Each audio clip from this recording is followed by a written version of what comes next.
I'm Bill McWilliam, president of Cascadero Copper, CCD on the TSX Venture Exchange. Cesium is one of the world's rarest metals with a growing industrial demand. Drilling is underway on our Tehran property in Argentina to prove up a cesium resource. Cascadero's patent-pending leach process has the potential to make Cascadero the lowest cost supplier of cesium in the world. Visit our website, cascadero.com, or phone us at 604-924-5504.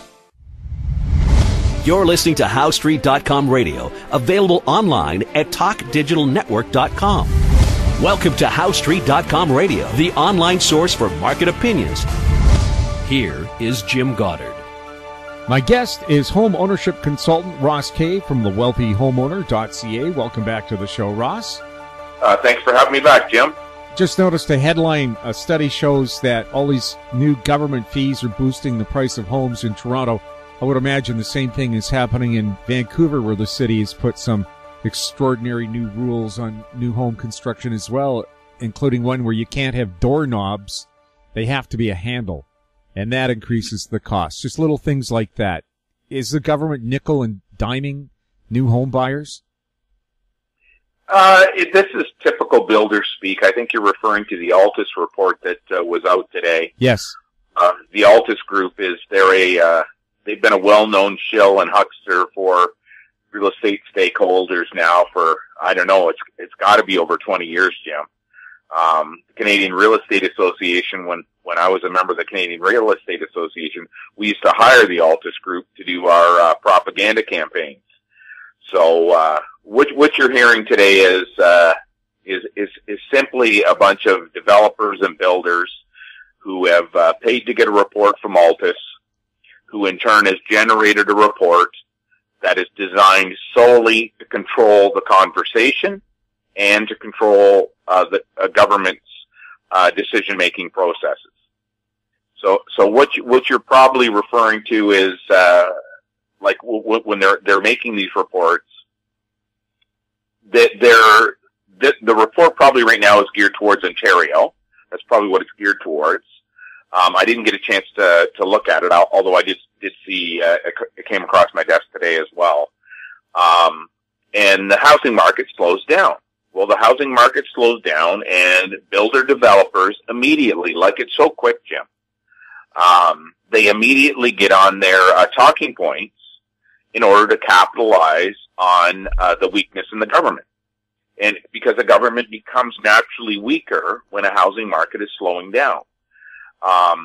The government coffers are not being filled as quickly because you've got land transfer tax not being collected, GST not being collected, home renovations not being collected, properties are not increasing in value, so there's all of that removal from the economy, et cetera, et cetera, et cetera. The truth is that there is an innate cost to a municipality to add housing stock.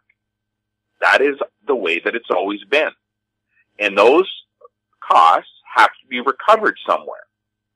And you certainly should not be asking existing homeowners to cover the costs of building a new homeowners, like someone buying a new home. Old homeowners should not be expected to cover the costs of that development taking place.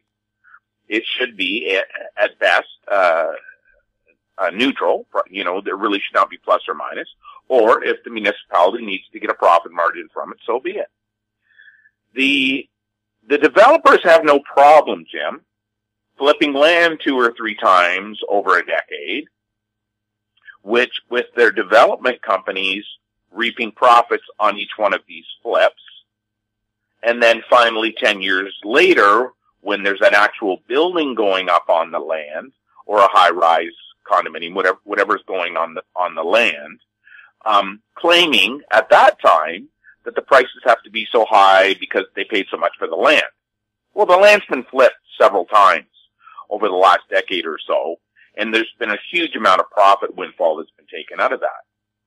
So now to come back and say to the municipalities, oh, you shouldn't charge for the services, or they want GST or HST, or you shouldn't have to pay for the new school that's going to be built in the neighborhood. It's just crazy. Because if the municipalities are to reduce those costs, builders simply increase their prices and take it as profit. There has never been a study done anywhere, to my knowledge, where governments reduced their costs and it didn't immediately just revert back over to builder profits. You don't see home prices being reduced because governments reduce their building costs. Now, had this Altus report been a genuine report, not done to act as a shill for the developer community, it would have came forward and said, if the municipalities establish a profit margin on each building envelope that they approve, that might be a great way to make things more affordable. That could allow development costs maybe to be reduced because the builders would have to build a certain size property on there to still make their profit. But builders are not going to be able to make an extra 20% profit. You don't hear those reports being done. So the one that's out today, you're going to hear it in Vancouver, the same thing. It's just the builder-developer community seeing the housing market the way it's changed over the last couple of months. They're now moving on to other talking points. The real estate boards have already done the same way. They're going to start saying how they're protecting home ownership, how they're trying to make houses more affordable. They're going to start saying how first-time buyers should get a bigger first-time buyer credit. But all at the same time, they don't say, we need to put rules into place so that isn't taken out by profits. They refuse to say that. All they're trying to do is keep things rolling along as long as it can for their own self-interest. They couldn't care less about home buyers or the consumer at all. They have no responsibility to those people. Sure. Ross, as we saw when the BC Liberal government had that $37,000 interest-free arrangement for new home buyers, all people did was boost their prices by $37,000, and it didn't help at all. Today, right, and it didn't help at all. And I talked about this in your show, right? Yes. We talked about that was going to be the outcome. Yeah. But we also talked about how the real estate boards were going to use that money to pretend that housing prices had gone up, when in fact it just meant people were spending $37,000 more. Yeah. They were buying a little bit better quality home. But what did everybody in Vancouver hear? Housing prices, condominium prices have surged ahead. Short-term house price swings are all functions of a housing market. They're only the function of a housing market. 15, 20, 25-year price change, those are functions of home ownership, of the entire home buying and selling experience, because it allows prices to go up and go down and for them to rebalance themselves. These short periods of swings that you hear about, you can't even talk year over year. You have to look at period to period how these ebbs and flows of housing prices go. But you don't hear anybody ever talking about it. Why? Because the people who talk about it, their only goal is to get you to buy or sell your home so they can make money. It's got nothing to do with you having a great life through home ownership or protecting your own home equity. There's just no protection out there.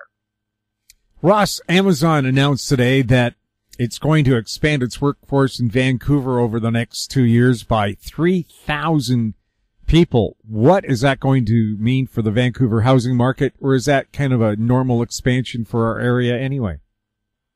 Well, first of all, that announcement today, Trudeau, standing out there in Vancouver, making the crazy statement that this is going to be 3,000 new high-tech jobs in Vancouver.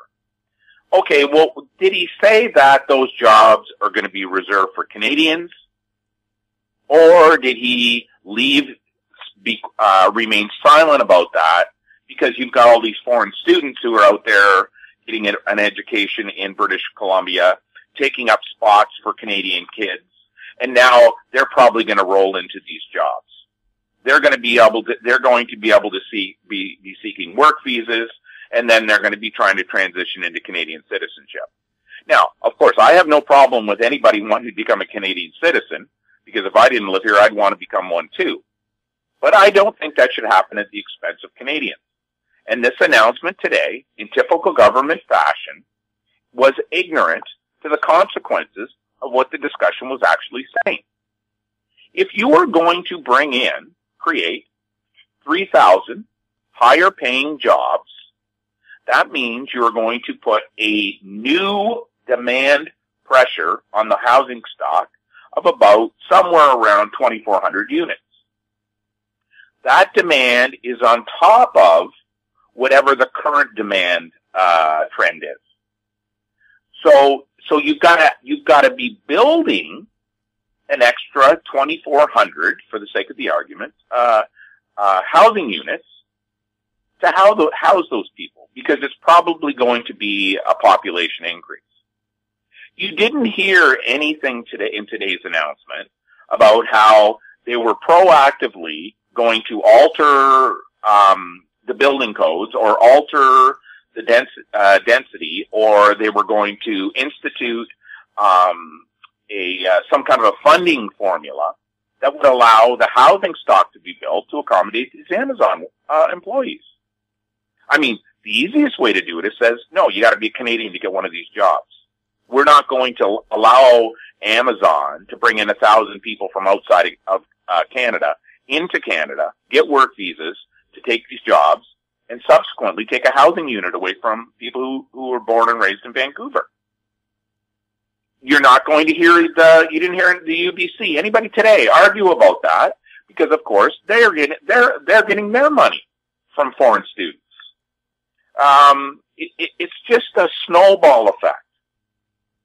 When you remove 2,400 housing units from the housing stock, what that effectively means is that the lowest people, those most at risk, the lowest income earners, or those that are borderline homeless, inevitably they're kicked out of their houses. That's simply what happens. That can be remedied through proactive policy, but any proactive policy can't be policy that's ignorant to the housing market. And when your politicians are making policies based on, like you talked about in the previous section there, Jim, an Altus report suggesting that municipalities are making housing prices higher because of their development charges, or real estate boards and associations who use whatever means possible to have the highest number of sales possible so that their members can earn commission. All of these factors are not reflected in these announcements by the government. So the ignorance of the government, I want these jobs to be available. I want them to be available to Canadian kids. That's what I want.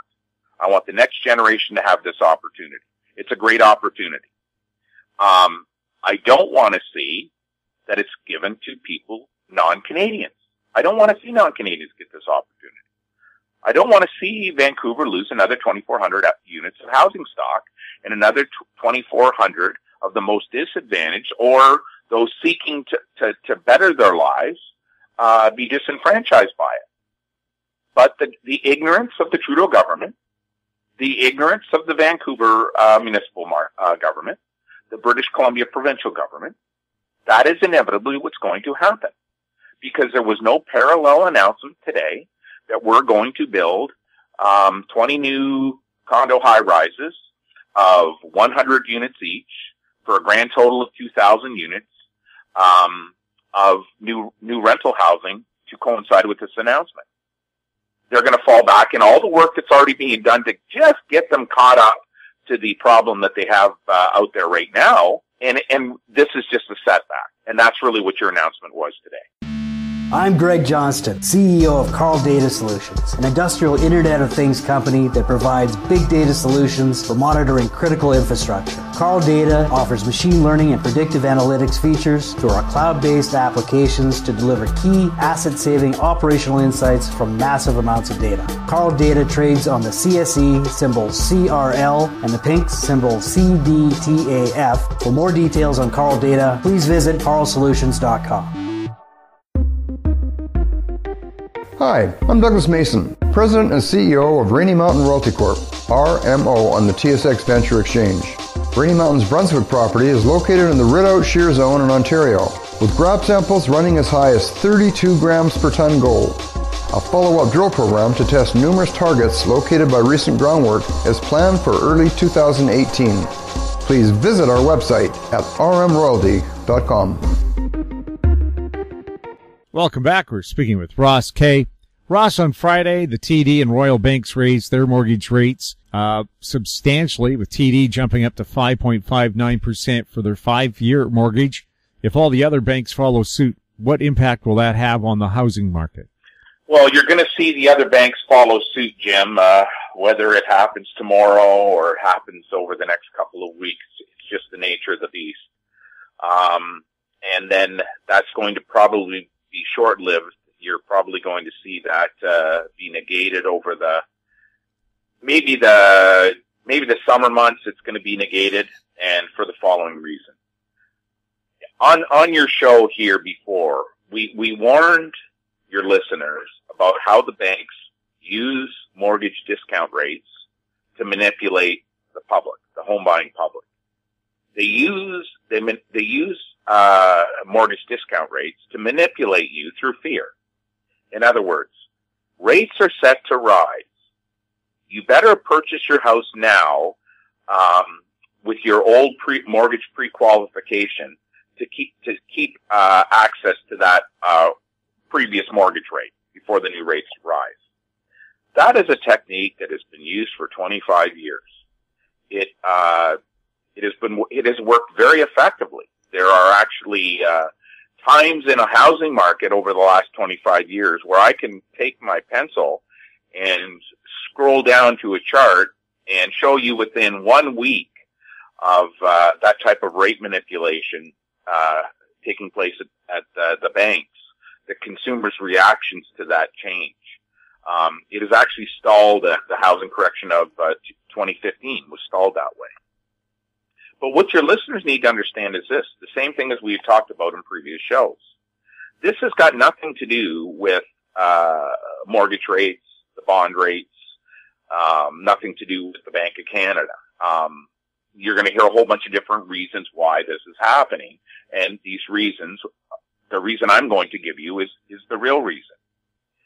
The first bank to move was the Toronto Dominion Bank. Now, the reason why the Toronto Dominion Bank moved first is because the Toronto Dominion Bank has the most amount of new mortgages coming up for renewal this calendar year. Royal Bank of Canada is the second bank in the rankings for mortgages that are up for renewal. When the B20 rules came out, we explained to your listeners that where the real problem with B20 would be is when mortgage renewals come into effect, because it was going to give the banks the power to lessen their mortgage discounts, which is exactly what happened last Friday. And it's going to happen with other banks today. We are the only firm in Canada who tracks mortgage debt, the amount of new mortgage debt that is booked every single month. So we're the only firm who actually has the data and tracks that. Other people could do it. They just have to know how to do it. And for some strange reason, the world is flat and we're the only people who know how to do this. But a long story short is we told everybody back in February that February's new mortgage debt was going to be 40% less than what was being booked the previous February in 2017. And how that was going to impact the banks, meaning the banks weren't growing their mortgage portfolio as quickly as they were last year. So mortgage portfolios can still continue to go higher. Canadians can still continue to take on more debt, but the rate of growth decreases, and you can even have months like February where year-over-year comparison is 40% less. The banks then, in turn, see their profits shrinking. And what shrinking profits mean that the shareholders of the banks are going to demand action, or share value is going to decrease. What the banks naturally, what we forecasted the banks to do was they were going to squeeze the consumer, squeeze their existing mortgage holders through these new powers that the bank of the OSFI effectively gave them. You see, if you currently have your mortgage at a bank, you don't have to qualify under the new rules. You can still qualify under the old rules in terms of your GDS ratio and the required income. The only time the new rules apply is when you change banks. What that means is that if you have a mortgage coming up for renewal, your opportunity to shop that around to other banks is greatly decreased. And in a lot of cases, you can't shop it around. So you are left at the mercy of your own bank. What will Joe Banker do a favor for me by renewing my mortgage at what rate? And everybody thought, oh, the banks are nice. Because for the last 20 years, in a falling interest rate environment, the banks had to fight for your business. But what all of your listeners, what all of these experts, what all of these stakeholders have forgotten is the banks are in this to make a buck. And the moment they have to change their strategy, they'll change it. They don't care if you haven't changed your strategy. They don't care if you're still thinking about it the way you thought about it for the last 20 years, last 5 years, last 10, last 15, last 20. They're going to implement their new strategy. And their new strategy is, we're going to squeeze our existing mortgage holders as tightly as we can, wringing out every penny of mortgage interest we can get out of them. And that's what you saw last Friday, Jim. TD Bank was first with that 5.59% raise. RBC came out later. I think they're at 5.34%. You're going to see probably National come out tomorrow, and they're going to do the same thing. CIBC will be probably the last one to do it, and they may take another week. That's what the banks are doing. Now, what your listeners need to understand is this, because this is what's really, really, really tricky about this situation. And if you do not have a mortgage strategy as a homeowner, you're in big trouble, because this is what happens. This rule is designed that if the banks raise their posted 5-year rate, the mortgage qualification rate also rises. Now, it takes the majority of the banks have to move in order to raise this mortgage qualification rate. But when this mortgage qualification rate moves up, that also means even fewer people will be able to move from their existing bank to another bank at the mortgage renewal. It's like a catch-22. It is because the policy was designed with ethical intentions, and the OSFI did not figure in how are the banks going to use this to their advantage. They didn't set limits to how it would be used. So what the OSFI effectively has allowed to happen is, over the last 6 months, the bank CEOs have figured out, they've taken all the spreadsheets of all of their customers. So Toronto Dominion Bank right now has a spreadsheet, for the sake of the argument, with hundreds of thousands of mortgage holders that they have posted with their bank. They have your gross debt service ratio from the last time that you renewed your mortgage. They have your credit score, and they have that all in a master spreadsheet. Now, I'll tell your listeners this. If I have that bank spreadsheet, I can fine-tune my policies to get every single penny out of your pocket and there's nothing that you can do about it. I don't have those spreadsheets. Only your bank does. Your bank certainly is as aware of how to manipulate those spreadsheets as my firm is. They are calculating daily what is the maximum increase in posted rate that they can have, which means their discounted rate is going to go up, and how to maximize the squeezing of their mortgage holders. And that's exactly what you see going on right now. Royal Bank has done the exact same thing. They've taken all their hundreds of thousands of clients, they put it into a spreadsheet, they put it in an algorithm, it's punched out the numbers, and they know exactly how many basis points they can raise the mortgage rate with to squeeze as much mortgage interest from you as possible without triggering the mortgage foreclosures, loss of mortgagees. They've done it in a manner to maximize their profits. It's like the parasites that can eat all the non-essential organs, huh? Exactly, Jim. That's exactly what it is. And the thing that upsets me is that people don't realize this is how the banks always operate.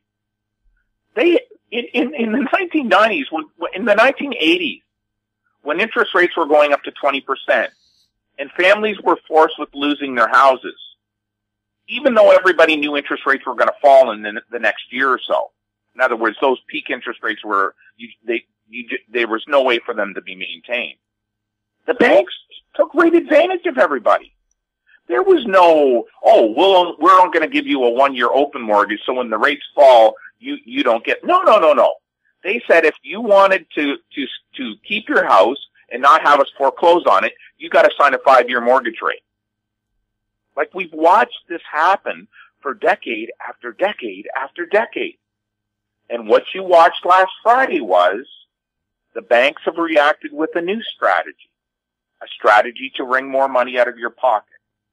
If you don't have a mortgage strategy of your own to circumvent the bank's strategy, you're going to allow your banker to reach into your pocket, take out your wallet every single month, and pull hundreds of extra dollars out of your pocket for the next 20 years. You need to have a strategy that circumvents the banks. We'll have more with Ross Kay right after this.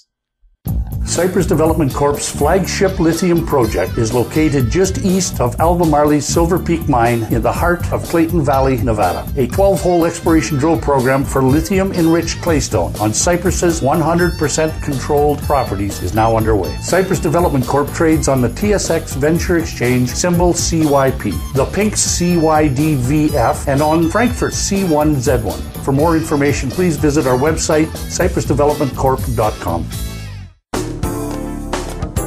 Don't miss out. Stay informed. Receive the HowStreet.com weekly recap with thought-provoking podcasts, radio, and articles delivered to your inbox. Sign up for the HowStreet.com weekly recap on our homepage at HowStreet.com. Welcome back. We're speaking with Ross Kay. Ross, on Friday, we had the president of a big company tell us that Canadian homeowners who expect constantly rising house prices, he described them as foolhardy. Are they? Evan Siddell, yes, the CEO of Canadian Mortgage and Housing Corporation, gave a big speech. And then on the weekend, he tweeted out some comments about people who challenge him. He basically tried to discredit people who challenge him. What your listeners need to understand is this, Jim. In this speech he gave, which is on the CMHC website, because that's one of the requirements CMHC has, all speeches appear there. He started this big, long speech where he basically called Canadian homeowners fools and idiots. When you use the term, you're foolhardy, that's what you're saying. Let's make no mistakes about it. And he also went on to make the assumption that Canadians they expect housing prices to go up forever. I do not know of a homeowner that I have ever spoken to who thinks housing prices are not going to rise and fall. Now, they may be praying they don't fall, but if you're to talk to them truthfully, everybody understands housing prices are going to rise and fall. There probably will be a period of correction, even as a minimum that they're willing to accept. But Evan Siddell from CMHC says, "Oh, you guys are foolhardy. You believe housing prices are going to go up forever." No, Mr. Siddell, you believe the story. He starts his story up talking about his mom. And he said his mom bought her first house, I think it was in the 1960s, for $23,000. I think it was $22,900. But for the sake of the argument, I'm going to round it off to $23,000. He then went on to say, 50 years later, that house was worth $700,000. And that's okay, so that's I'll go along with that. Yeah, that's probably reasonable. It was in the Toronto area. That's probably reasonable. In other words, it was probably true. But then he went on and he made this crazy comment that said that represented a 16% compounded annual rate of return pre-tax. And he went on further to say how that was in other words, basically berating the rest of Canada that you shouldn't expect that kind of return because you're never going to see that in the stock market. That's really what the implication was.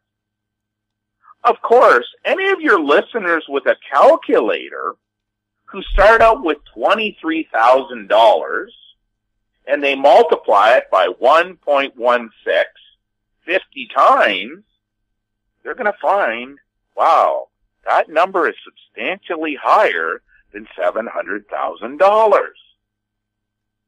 You have the CEO, president of CMHC, in a speech to the nation, which is recorded on the CMHC website, describing what is less than a 7% annual rate of return on a house as a 16% rate of return over 50 years.